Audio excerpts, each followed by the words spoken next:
هێرشەکانی سەرپایتەخت مەترسیە لەسەر هەرێم یان ئاگادارکردنەوەی هێزەکانی ئەمریکایە لە ناوچەکە. چەند جارێکە لە ڕێگەی موشک و درۆنی تایبەتەوە هێرش دەکرێتە سەر هەولێری پایتەخت و فڕۆکەخانەی هەولێر و کۆنسوڵخانەی ئەمریکا لە شارەکە دەکرێنە ئامانجی سەرەکی هێرشەکان. ئەم هێرشانە بۆ وڵاتێکی وەک عێراق شتێکی نوێنین، بەڵام بۆ بەشێکی ئەو وڵاتە کە هەرێمی کوردستان و هەولێری پایتەختە حاڵەتێکی نوێ و چاوەڕوان نەکرا و ڕەنگە دۆخێکی نوێیان هێنابێتە ئاراوە. لە ماوەکانی ڕابردوودا چەند جارێک هێرشی موشکی کرایە سەر چەند شوێنێکی جیاوازی هەولێری پایتەخت و شوێنی مەدەنی و ناوبازاڕەکانیش هاوشێوەی فڕۆکەخانە و کۆنسوڵخانەی ئەمریکا لە شارەکە کەوتنە بەر هەڕەشەی موشکەکان و گروپەکانی پشت هێرشەکانەوە. هەرجارە و دەستی تۆمەت بۆ یەکێک لە گروپەکانی نزیک لە حەشدی شعبی درێژ دەکرێت و گروپێک یان بەرپرسیارەتی خۆی ڕادەگەیەنێت یان تۆمەتبار دەکرێت بە هێرشەکە. بەڵام ئەوەی ڕوونە ئەوەیە هەموو ئەو هێرشانە لە یەک سەرچاوەوە دێن کە ئەویش حەشدی شعبی و هێزەکانی نزیک لە ئێرانە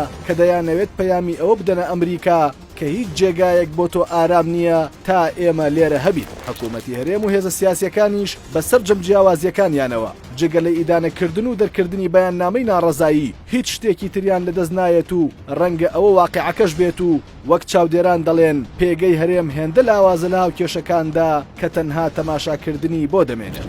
دوای هێرش و تەقینەوەکانی سەرڕێی پیرمام و نزیک لە ماڵی بارزانی شاندێکی باڵای پارتی دموکراتی کوردستان چوونە ئێران و بە پێی زانیاریەکانی شارپرێس چوونی شاندەکە پەیوەندی بە هەڕەشەی گروپەکانی نزیک لە ئێرانەوە هەبووە بۆ سەر هەرێمی کوردستان و هەولێری پایتەخت بە تایبەتی. ئامانجی چوونی شاندەکە بۆ ئەوە بۆ بتوانن لەگەڵ ئێرانیەکان گفتوگۆ بکەن کە هەولێر نەبێتە بەشێک لەو یاریەی ئێران لەگەڵ ئەمریکا و هاوپەیمانان لە عێراق دەیکات. بەڵام سەرچاوەکان ئاماژە بەوە دەکەن شاندەکەی پارتی بەدەستی بەتاڵ و بەبێ هیچ ئەنجامێکی خوازرا و گەڕاونەتەوە هەولێر و هەردوای گەڕانەوەشیان یەکێک لە سەرکردەکانی گروپی کەتائیبی سەید الشوهەدا هەڕەشەی ئەوەی کرد کە لە نزیکترین کاتدا چالاکیان دەبێت و هێرش دەکەنە سەر چەند پێگەیەک. ئەوە بوو دوای چەند کاتژمێرێکی کەم لە هەڕەشەکانی فەرماندەی گروپەکە بە موشک و درۆن هێرشکرایە سەر فڕۆکەخانەی هەولێر و کۆنسوڵخانەی ئەمریکا لە شارەکە و بۆ ڕۆژی دواتریش 14 موشک ئاراستەی سەربازگەی عین ئەسەد کرا. پێدەچێت ئەمە ئاماژەیەکی ڕوون بێت بۆ ئەوەی کە شاندەکەی پارتی نەگەشتونەتە هیچ ئەنجامێک لەگەڵ ئێران،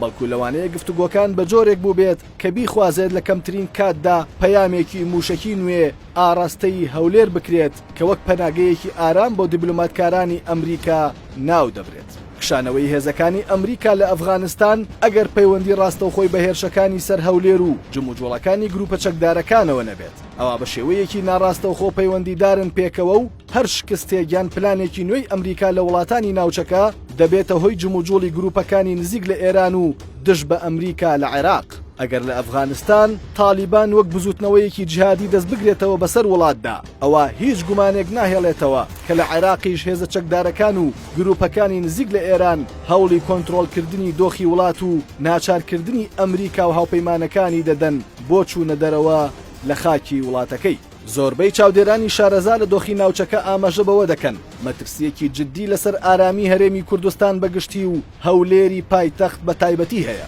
بە جۆرەیەک کە هەرچەندە هەموو جارێک بەرپرسانی باڵا و دەستگا ئەمنیەکانی هەرێم دەڵێن بە زوویی بکەرانی هێرشەکان دیاری دەکرێن و بە سزا دەگەیەنرێن، بەڵام جار دوای جار هێرشەکان گەورەتر دەبن و ئاراستەی شوێنی هەستیارتر دەکرێن و هیچ چیش دیار نییە بۆ دۆزینەوە و سزادانی ئەنجامدەرانی هێرشەکان. ئەمریکا جگە لە ئیدانەکردن و ڕاگەیاندنێکی لاواز کە تەنها ئاماژە بە زەرەر و زیانەکان دەکات، هیچ هەڵوێستێکی فەرمی و دیاری توندی نییە بۆ ڕێگری لە هێرشەکان و پاراستنی هەرێمی کوردستان کە بۆتە لانەیەکی ئارام بۆ مانەوەی سەرباز و دیبلۆماتکارانی وڵاتەکەی. ئەم بێدەنگەی ئەمریکا و هێرشە بەردەوامەکانی گروپەکانی نزیک لە ئێران بۆ سەر هەرێم پێدەچێت مەترسیەکی گەورەتر بێننە ئاراوە ئەگەر ئەمریکا نیازی کشانەوە لە عێراق بخاتە بەرباس و کاری خۆیەوە، بە جۆرێک ئەو کات هیچ بستێکی خاکی هەرێم پارێزراو نابێت لە هێرش و هەڕەشە و شەڕ و شۆڕ و داگیرکاری لەلایەن هێزەکانی دژ بە ئەمریکاوە. هاوشێوەی ئەوەی ئێستا تالیبان لە ئەفغانستان ئەنجامی دەدات دوای کشانەوەی ئەمریکا لە وڵاتەکە.